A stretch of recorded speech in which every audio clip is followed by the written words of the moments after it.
Many people suspect that Jesus would be horrified if he came back today and saw what his movement has turned into.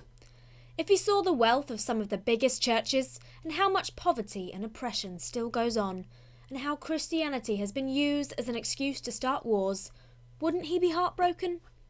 The poet Adrian Mitchell once wrote a poem about the crucifixion which ended like this: "But you can't see Christ for priests. That's what happens when a poet spawns generations of advertising men."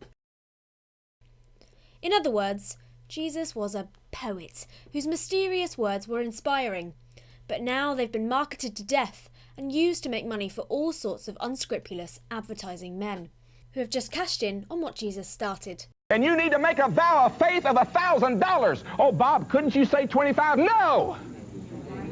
You can't make a $1,000 vow of faith. I'm saying in faith. Yes, Jesus would intensely dislike a lot of what goes on in the name of Christianity, and believers think he really does. But you can't get away from the evidence that Jesus really did intend to start a movement, and he really did believe its impact would be global. Unlike lots of other religious teachers of his day, he wasn't just concerned with his own country. He had read the Old Testament prophets, and he knew that they talked about a worldwide impact for God's Messiah. He would be the one whose kingdom of peace would extend to the ends of the earth. And so Jesus seems to have told his followers to go into all the world and proclaim his good news. After his death, although some of them had assumed he'd really only meant Jewish communities in all the world, it soon became obvious that his message was equally popular with non-Jews, and so the church began to spread. Today, when it exists in every country on earth and is growing faster than ever before, the Christian church is pretty much doing what Jesus expected. Indeed, just a short while before he was arrested and hustled through his trial, Jesus is supposed to have said to his opponents, "I have other sheep who belong in a different sheepfold. They must be brought home too." Many of the stories he told centred around people who thought they had God's special favour, but didn't, and were in the end replaced by those whom they'd rejected. Jesus loved his Jewish heritage, but he didn't see it as exclusive. Everybody counted with God. He understood very clearly that if you're going to change the world decisively, you need changed people. And so from the very start of his work, his teaching was designed to make people different in their marriages, in their relationships at work, in the way they use their money and possessions.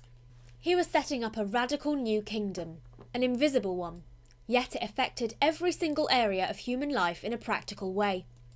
At first, this remarkable new style of living amazed the pagans who witnessed it. Pliny, for example, was a Roman governor who was commanded by the emperor to stamp out Christianity. He arrested lots of Christians, and he marvelled that Christians take binding oaths not to commit crimes together, but making promises not to commit fraud, theft or adultery, nor break their word, nor to back down on a deal when called upon to do so. He thought it was a depraved, excessive superstition, but he couldn't deny the moral power of the Christians' lives. And he's just one of the many witnesses we have. 300 years later, Christianity had spread so far and become so popular that the new emperor Constantine made it the state religion of the empire. And that's when the trouble really started, because Christian faith suddenly became a career path to power in the empire, and all sorts of ambitious people started attaching themselves to it who didn't have a clue about Jesus' real intentions. The radical new lifestyle slipped into the background a bit, and the official church quickly became powerful, wealthy, and corrupted. But despite that, in every generation, real Christians have preserved Jesus' message and have lived in obedience to the radical new kingdom and have spread Jesus' good news all over the world. The movement Jesus expected, designed, and planned for is still doing well.